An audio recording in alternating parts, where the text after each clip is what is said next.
Alright, now moving on to adding and subtracting polynomials.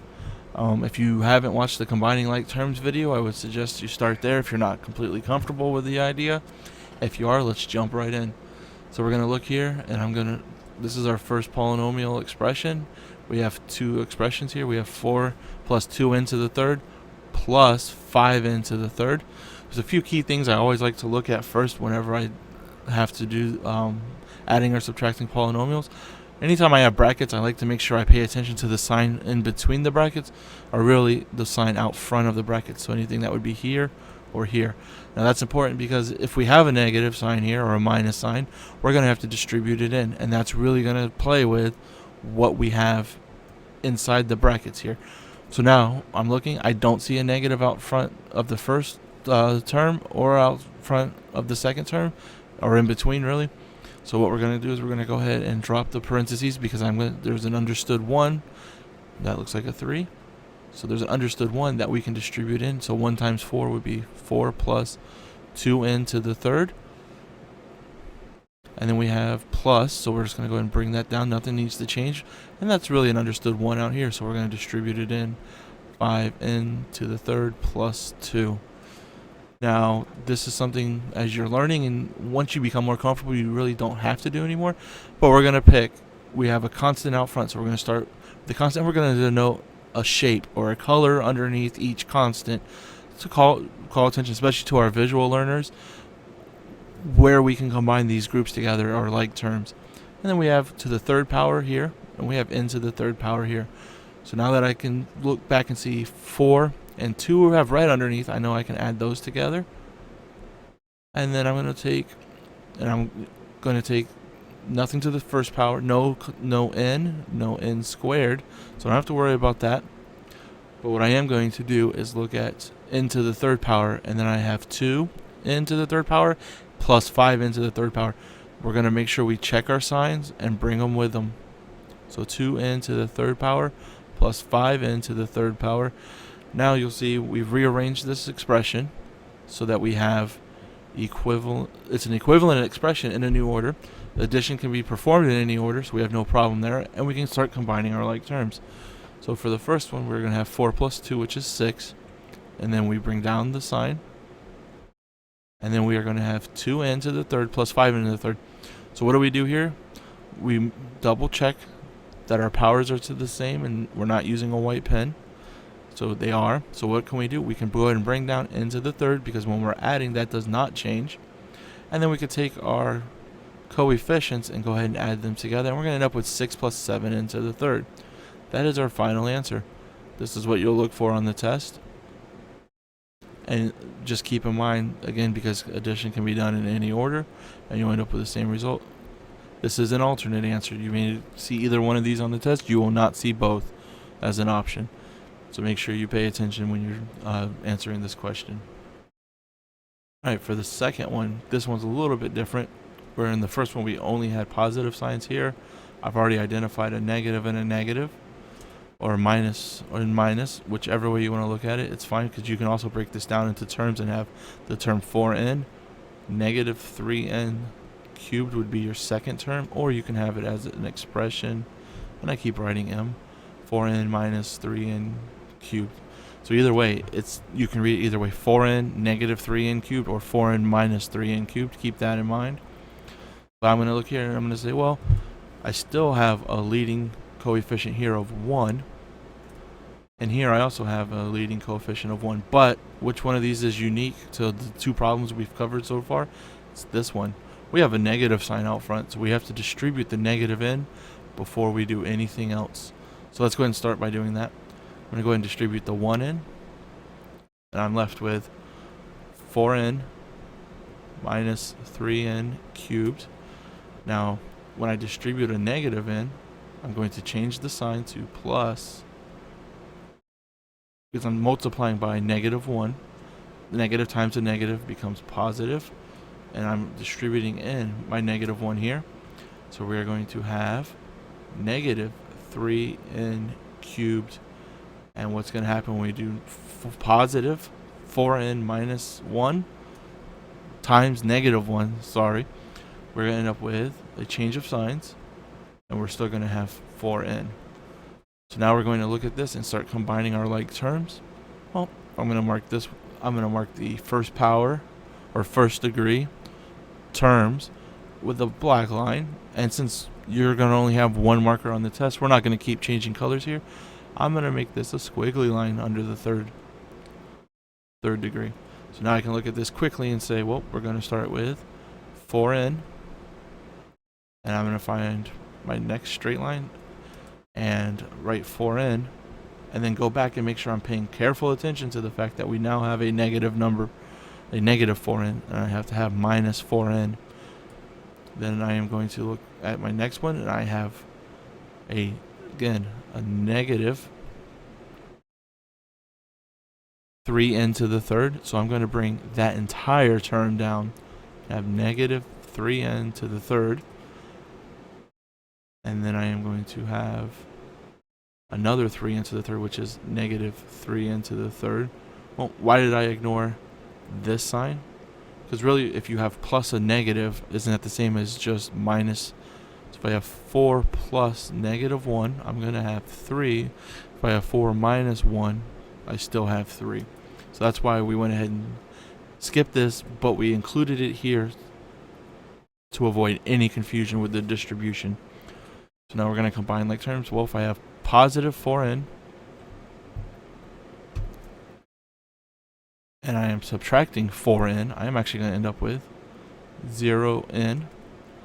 And then here I have negative 3 minus 3, which will give me negative 6. We're adding, and it's similar to combining like terms, so our third degree is going to stay the same. So now we have 0n minus 6n to the third. Well, 0 times any number is 0, so we're just going to go ahead and drop that. And our final answer will be negative 6n to the third. Alright, so that's one way to do it. Now we're going to start the whole thing over and do just this one problem. This is the horizontal method. You've seen I've gone left to right, left to right, left to right every time. And when you learn adding and subtracting, that's one way to do it. They start with the horizontal method. No, they actually start with the next method, the vertical method. But anyone knows that you can do 4 plus 3 or 4 plus 3. This is your horizontal. And this is your vertical method.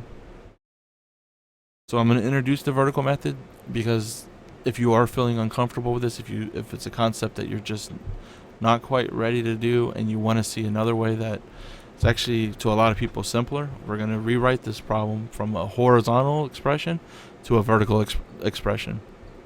I'm going to write 4n minus 3n cubed, and then we're going to take this sign and drop it right down here, just like we would do as we're learning to add and subtract constants. And then we're going to recopy this problem. 3n cubed plus 4n. Well, looking at that, we can't do 4n minus 3n cubed. The powers and the degree of the terms are not the same. So the next thing we're going to want to do, and you can do this first during this step if you want, if you're comfortable with it, is we're going to rewrite this expression in descending order. So I'm going to start with the first one, where I have 4n minus 3n cubed. Well, minus 3n cubed plus 4n. Again, we have the negative sign out front, brings this entire term here. And then we have 4n here with an understood positive value because it's not denoted as being negative. So now we have this in descending order. Well, this is in descending order, but we have to look at this negative sign and distribute it in. So what we're going to end up with is negative 3n cubed. I'm doing the negative 1 distribution here before I bring it down, minus 4n. Oh, and you know what I missed? There you go. So now we can look at this as plus. And what do we get? We're going to add negative 3 plus negative 3, giving us negative 6. Same degree, so we can bring it right down. Now we have positive 4 plus negative 4, which again gives us 0n. And here, because it's 0, you can write plus or minus, your choice. All right, sorry, I don't like the yellow, so I'm going to move on from it. Again, 0 times n is always 0. Negative 6n to the third plus or minus 0 is really just negative 6n to the third. So there's the horizontal and the vertical method. Horizontal was first. This is your vertical method. Practice both. Become comfortable with the one that you like the most. There is no right or wrong. A lot of time people apologize for their methods when I'm working with them, and I'll never understand that because it's what works for you on this test. You will be teaching it one day. You're going to pass the test, but your students won't know whether or not the vertical or the horizontal works for them, and you won't know if you don't try them both. So give your students both tools, but stick to the one that you're most comfortable with. All right, so now we're going to move on to a little bit more of a complicated one. Let me grab my correct tool. So, oh, won't let me move it. Okay, so we're just going to leave that down here and we're going to work it. I'm going to start with the vertical method. And we're going to just do the simple, we're going to identify each power.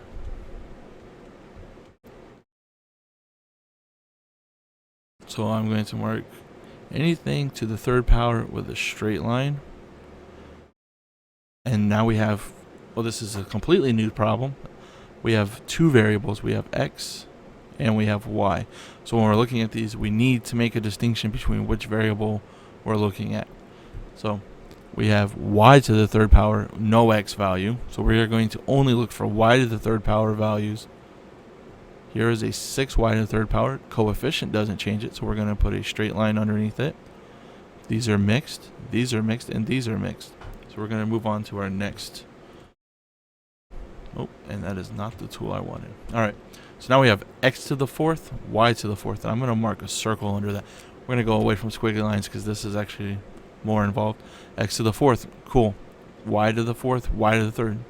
Cannot combine these. They are not like terms. X to the fourth, y to the fourth. We're good to go on this one. And now we're going to come here. X to the fourth looks good. Y to the third, can't do it. Not like terms. So we're looking at our last term. X to the fourth, y to the fourth. That's what we're putting circles under. Let's go for it. I guess we could have left them black because we're doing different shapes. All right, now we're going to start over. Identified with the shape. X to the fourth, y to the third. We're going to put a triangle underneath these. And we don't have x to the fourth, y to the third. There we go. So now our next move is to rewrite this in descending order. Well, let's distribute first so we don't jump ahead of ourselves. So we're going to look. We have a positive here. So distributing is not going to change anything. We have a plus or positive here. Plus or positive 1 here to distribute. That's not going to change anything. And here we have actually a negative 1. So when we distribute, our signs are going to switch. So let's deal with that first so that we can move on. So we're going to end up with distributing this negative x to the fourth, y to the third, minus 6x to the fourth, y to the fourth. That part's done. It actually looks good to me in descending order because, well, actually, no, it doesn't. I was going to say the variables are opposite, but no, we need to actually bring out the negative 6x to the fourth, y to the fourth first to have it in descending order. And we're going to do that after we go ahead and drop the parentheses everywhere else. So here we're going to bring, of these two, this is going to be first and second in descending order. X to the fourth, y to the third. Well, x to the fourth, y to the fourth. This will be first, second, third. And then here we have first and second. So let's rewrite the expression. We're going to have negative, because we have negative 7, x to the fourth, y to the fourth. And then we're going to go ahead and look and see the term that I've underlined has a circle underneath it. So we're going to move on to our next circle. And conveniently, that was also marked 1. That's a good sign. Now we're going to include the entire term. So we're bringing the sign with us, and I change my pen color. Plus 4x y to the fourth. I'm sorry, I was kind of lazy there. And we're going to move to our third circle, which also is marked as 1, which is another good sign that we're doing this correctly. Plus, nope, don't look at this one. Look at this one. Minus 6x to the 4th y to the 4th. That's on a nice little slope, but that slope's another video. So we're going to start over. We're going to look at, since this is the next one here, I'll go and start here. Y to the 3rd. That is a positive y to the 3rd.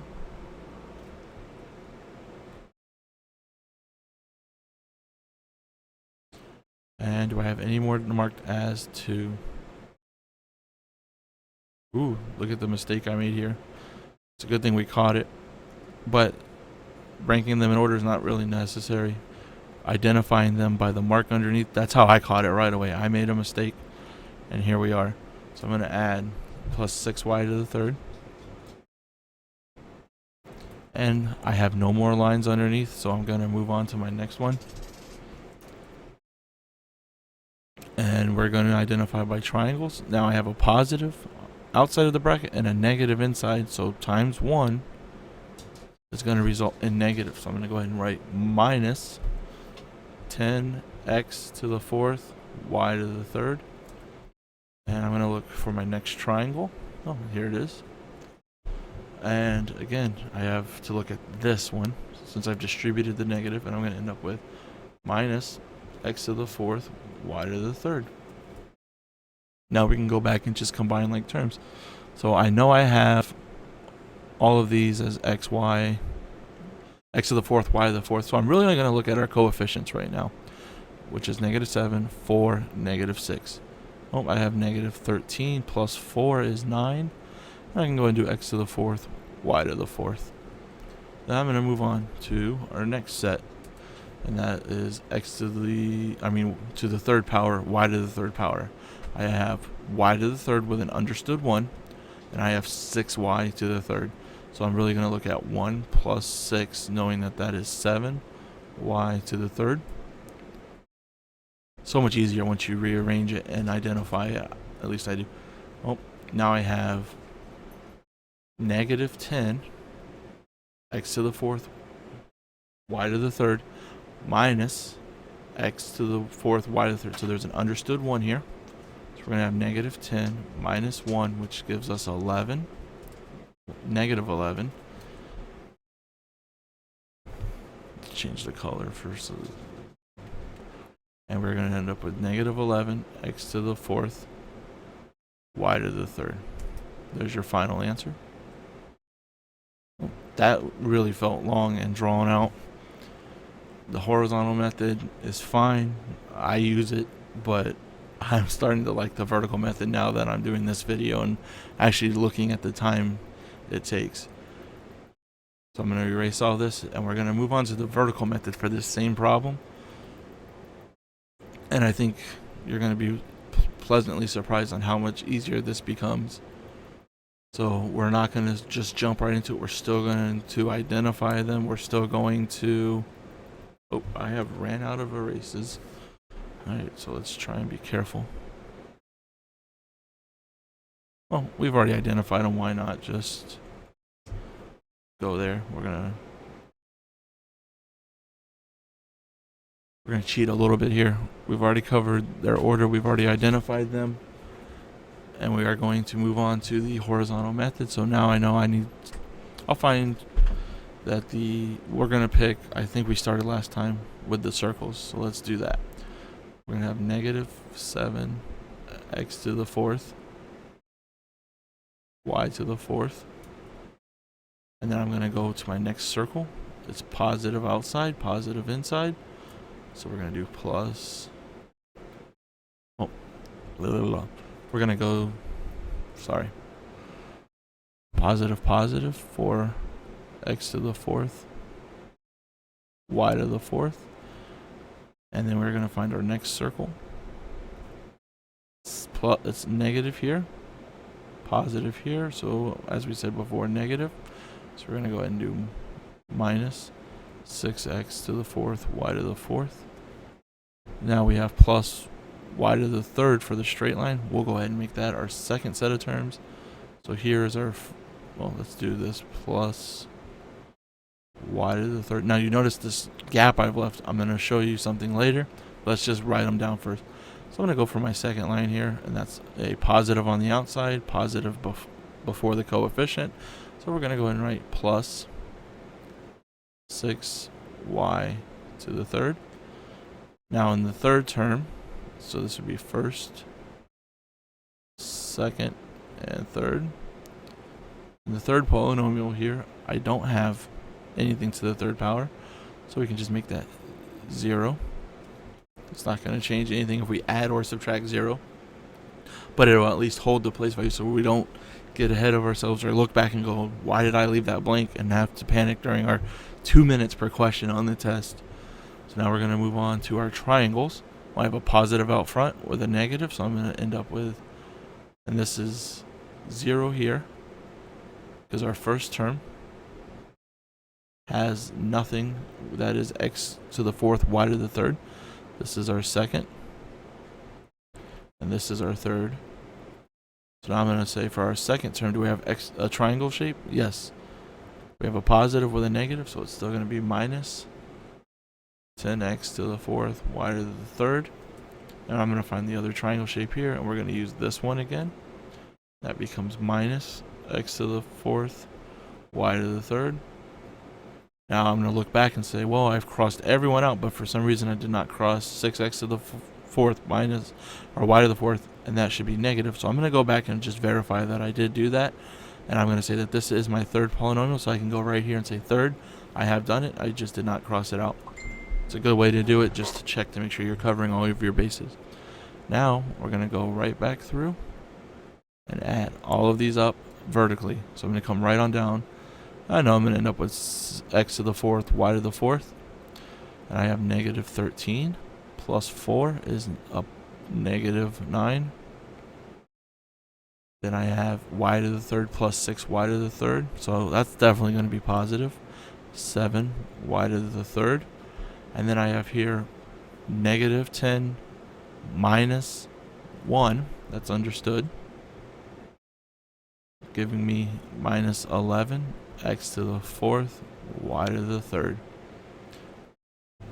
That is the vertical method. I've shown you the horizontal method. Practice both. Figure out which one you're most comfortable with again, and let your students decide in the future. There's no right way or wrong way to do it.